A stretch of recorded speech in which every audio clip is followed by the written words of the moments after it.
June నాటికి వెలిగొండ ప్రాజెక్టును పూర్తి చేసి తీరుతామన్నారు మంత్రి నిమ్మల రామానాయుడు. నెలాఖరులో వెలిగొండ ప్రాజెక్టును సీఎం చంద్రబాబు స్వయంగా పర్యవేక్షిస్తారని చెప్పారు.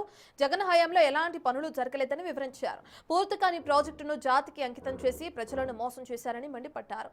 5 ఏళ్ల పాటు వాళ్ళు చేసిన పని 50 రోజుల్లో చేశామన్నారు. ఫీడర్ కెనాల్ వెంట నడుచుకుంటూ మైనింగ్, రిటైనింగ్ వాల్ పనులు పరిశీలించిన మంత్రి నిమ్మల రామానాయుడుతో మా ప్రతినిధి శ్రీనివాస్ ఫేస్ టు ఫేస్. పశ్చిమ ప్రకాశ వరప్రదాయనిగా చెప్పుకునేటువంటి వెలుగొండ ప్రాజెక్టు పనులను వేగం పెంచారు. నిరంతరం కూడా సమీక్షిస్తూ ఎప్పటికప్పుడు పరిశీలన చేస్తూ కూడా పనులు వేగం పెంచడం జరిగింది.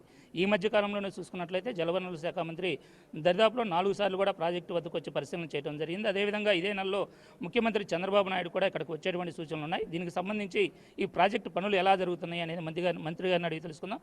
సార్ చెప్పండి, వెలుగొండ ప్రాజెక్టుకు సంబంధించినటువంటి వర్క్ ఎలా జరుగుతుంది? వెలుగొండ ప్రాజెక్టుకి సంబంధించి గత ప్రభుత్వం చేసినటువంటి తప్పిదాలు ఏవైతే ఉన్నాయో వాటిని సరి చేసుకుంటూ అవ్వనటువంటి ప్రాజెక్టు, పూర్తి కానిటువంటి ప్రాజెక్టుని పూర్తి అయిపోయినట్లుగా ఏ రకంగా అయితే ప్రకాశం జిల్లా రైతుల్ని ప్రజల్ని గత ప్రభుత్వం మోసం దగా చేసిందో దానికి భిన్నంగా ఈరోజు చంద్రబాబు నాయుడు గారు ప్రకాశం జిల్లా ఫ్లోరైడ్ బాధితుల జిల్లా, వెనకబడినటువంటి జిల్లా, ఖచ్చితంగా 2026 కల్లా ఈ వెలుగొండ పూర్తి చేయాలని ఒక లక్ష్యం ఆయన పెట్టుకున్నారు. దానికి అనుగుణంగానే ఈరోజు పనులు జరుగుతున్నటువంటి పరిస్థితి. అందుకు ఉదాహరణ ఈరోజు టన్నెల్లో లైనింగ్ వర్కులు చూస్తూ ఉన్నాం. 5 సంవత్సరాల వైఎస్ఆర్సీపీ పాలనలో 705 మీటర్ల లైనింగ్ జరిగితే ఈరోజు మనం అధికారంలోకి వచ్చినటువంటి 18 నెలల కాలంలోనే చూస్తే 3644 మీటర్లు మనం లైనింగ్ చేశామంటే ఎంత డిఫరెన్స్ ఉందో ఇదే మీకు ఉదాహరణ. అదేవిధంగా బెంచింగ్ పనులు ఉన్నాయి. బెంచింగ్ పనులు 5 సంవత్సరాలు వాళ్ళు మరి 745 మీటర్లు చేస్తే 745 మీటర్లు చేస్తే ఈరోజు మనం అధికారంలోకి వచ్చిన ఈ 18 నెలల్లోనే 6579 మీటర్లు బెంచింగ్ పనులు చేశాం.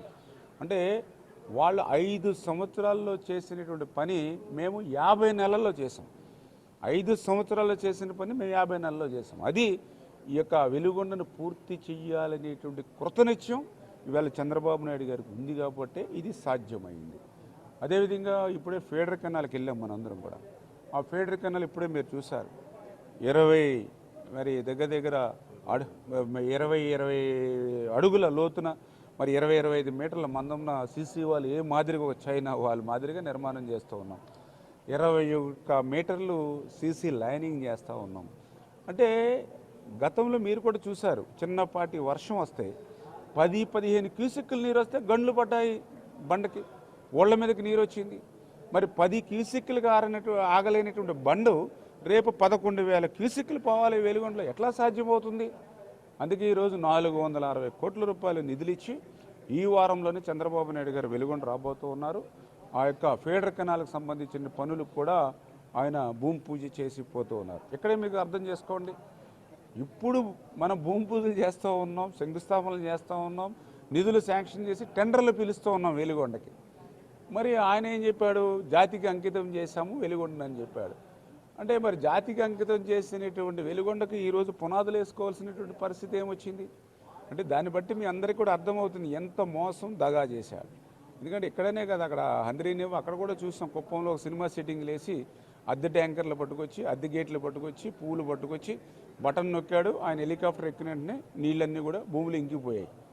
మరి అటువంటి అటువంటి గిమ్మిక్కులు కాకుండా నిస్వార్థంగా ప్రజలకి సేవ చేయాలనే ఆలోచనతో ప్రకాశం జిల్లా ప్రజలకి మరి ఒక వరప్రసాదమైనటువంటి ఈ వెలుగొండను పూర్తి చేయాలనే లక్ష్యంతో ఈ పనులు జరుగుతున్నాయి అనే విషయాన్ని మీ ద్వారా తెలియజేస్తున్నాను. అయితే సార్, ఇక్కడ ఆర్ఆర్ ప్యాకేజ్ కూడా చాలా వరకు పెండింగ్ ఉంది, చాలా మంది బాధితులు కూడా ఉన్నారని చెప్తూ ఉన్నారు. వారికి ఈ ప్రాజెక్టు పూర్తయ్యి నీరు వదిలే నాటికి వారు క్లియర్ చేయడం జరుగుతుందా? మీరు ఏదైతే 5 సంవత్సరాల వైఎస్ఆర్సీపీ ప్రభుత్వం చూశారు, జగన్మోహన్ రెడ్డి గారు జాతికి అంకితం చేసినప్పుడు ఈ ప్రశ్న ఆయన్ని అడిగి ఉండవలసింది.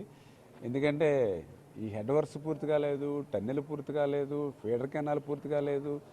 మీరు చెప్పినట్లుగా 900 కోట్ల రూపాయల్లో 9 పైసలు నిర్వాసితులకు ఇవ్వలేదు. ఇది ఎట్లా జాతికి అంకితం చేస్తున్నారని అంటే పాపం రైతులు ప్రజలు అడుగుదామంటే వాళ్ళకి 144 సెక్షన్, 30 యాక్టు, ముందస్తు అరెస్టులు, హౌస్ అరెస్టులు, పోలీస్ స్టేషన్లు కూర్చోబెట్టారు.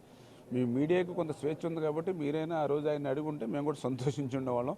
సర్లే, మీకు కూడా ఆ స్వేచ్ఛ లేనట్టుంది ఆయన అడగడానికి. ఓకే, మమ్మల్ని అడిగారు, సంతోషం. ఖచ్చితంగా ఏదైతే ఈ యొక్క టన్నెల్ నుంచి ఈ యొక్క ఫీడర్ కెనాల్ నుంచి ఆ నల్లమల సాగర్కి వాటర్ పంపించాలని అంటే ఆ నల్లమల సాగర్లో ఉన్నటువంటి నిర్వాసితుల కుటుంబాలకి ఆ యొక్క R&R ఏదైతే ఉందో వాళ్ళకి అమౌంట్ ఇవ్వాలి 900 కోట్ల రూపాయలు. ఆర్థిక పరిస్థితి అత్యంత, ఎందుకంటే 5 సంవత్సరాలకు ఆయనకి అప్పచెప్పాం, మొత్తం తుడిచిపెట్టుకుని పోయాడు. సరే మళ్ళీ ఒక్కొక్క మెట్టు పేర్చుకుంటూ వెళ్తున్నాం. ఖచ్చితంగా రేపు నల్లమల సాగర్కి మనం నీళ్లు పెట్టుకోవాలనుకున్నప్పుడు ఖచ్చితంగా అక్కడ ఉన్నటువంటి నిర్వాసితులకు సంబంధించినటువంటి 900 కోట్ల రూపాయలు ఏవైతే ఉన్నాయో అవి కూడా అంచెలంచెలుగా, ఎందుకంటే ఒక్కసారే మేము 900 కోట్ల రూపాయలు రిలీజ్ చేయలేకపోవచ్చు, కానీ ఇప్పుడే మేము 100, 200, 300 నెల కొంత అప్లోడ్ చేసుకుంటూ చేయాలని, అందులో భాగంగానే మొన్ననే ఒక 80 కోట్ల రూపాయలు కూడా నిర్వాసితులకి అప్లోడ్ కూడా చేయడం జరిగింది. ఇట్లా ఈ నెల నుంచి 1 by 1 ఒక్కొక్కటి కూడా ప్యారలల్గా, అంటే ఈ ప్రాజెక్టుతో పాటు అది కూడా ప్యారలల్గా క్లియర్ చేయాలని అనుకుంటున్నాం. అయితే ప్రకాశం జిల్లా ప్రజలకు ఈ వెలుగొండ నీటిని ఏ రోజు సాగునీరు అందేటువంటి సూచనలు ఉన్నాయి? మేము చాలా క్లియర్గా మీరు పనిచేస్తూ ఉన్నాం, చూస్తూ ఉన్నారు, చిత్తశుద్ధితో పనిచేస్తూ ఉన్నాం. ఒక్కరోజు కూడా ఆలస్యం కానివ్వట్లా. మొన్ననే మీరు చూశారు, ఇక్కడే మొన్న ముంతా తుఫాన్ వచ్చి గండ్లు పడి ఈ టన్నెల్లో పూర్తి నీరు ఉంది, ఇక్కడ నుంచి పరిస్థితి లేదు. ఈ టన్నెల్ కూడా మునిగిపోయింది మొన్న ముంతా తుఫాన్కి. అయినా కూడా ఈ వాటర్ అంతా డీవాటరింగ్ చేసి ఒక్కరోజు ఆలస్యమైనా మాకు 1 సంవత్సరం ఆలస్యం అవుతుంది, 1 day ఈస్ట్ 1 year అన్నట్టుగా చెప్పి దగ్గరుండి 20-25 రోజులు, జనరల్గా అయితే 5 నెలలు 4 నెలల దాకా దీన్ని పట్టించుకునే పరిస్థితి లేదని 20 రోజుల్లో డీవాటరింగ్ చేసి మళ్ళీ పనులు మొదలుపెట్టాం. ఇక్కడ అన్నీ కూడా కేబుల్ వైర్స్ అన్నీ ఎర్త్ అయిపోయినాయి, ట్రాన్స్ఫార్మర్స్ కాలిపోయినాయి, మళ్ళీ పనులు ఎంత చురుగ్గా సాగుతూ ఉన్నాయి. చేత మనం చిత్తశుద్ధితో పనిచేస్తూ ఉన్నాం. మన చేత ఖచ్చితంగా ఎంత తొందరగా మనం సాగునీరు అందించాలి, ఎంత తొందరగా వీళ్ళకి త్రాగునీరు అందించాలి అనేటువంటి ఆలోచనతో మేము పనిచేస్తూ ఉన్నాం. గత ప్రభుత్వం మాదిరిగా అబద్ధాలు అసత్యాలు చెప్పి మోసం దగాలు లాంటివి లేకుండా నిజాయితీగా నీతిగా పనిచేయాలనే ఆలోచనతో ఉన్నాం. ఖచ్చితంగా ఈ 2026 కల్లా మరి ఏదైతే నల్లమల సాగర్కి మరి ఫస్ట్ ఫేజ్లో మనం వాటర్ అయితే తీసుకుని వెళ్ళాలనేటువంటి దృఢ సంకల్పం అయితే మా దగ్గరికి ఉంది. తర్వాత మీరు చెప్పినట్లుగా డిస్ట్రిబ్యూషన్ సిస్టమ్ అక్కడి నుంచి మళ్ళీ డెవలప్ చేసుకుంటూ వెళ్ళొచ్చు అని మీ ద్వారా తెలియజేస్తాం. ఇక్కడ కనుక గమనించినట్లయితే ఈ ప్రాజెక్టుకు సంబంధించి ఇప్పటికే దాదాపు వర్క్ కూడా వేగవంతం చేయడం జరిగింది. అందులో భాగంగా దాదాపు వర్క్ కూడా కంప్లీట్ అయిపోయింది. జూన్ నాటికి ఖచ్చితంగా సాగునీరు అందించేందుకు కృతనిశ్చయంతో కూడా పనిచేస్తున్నామని చెప్తున్న పరిస్థితి. వీడియో జర్నలిస్ట్ సంటీతో శ్రీనివాస్, బిగ్ టీవీ.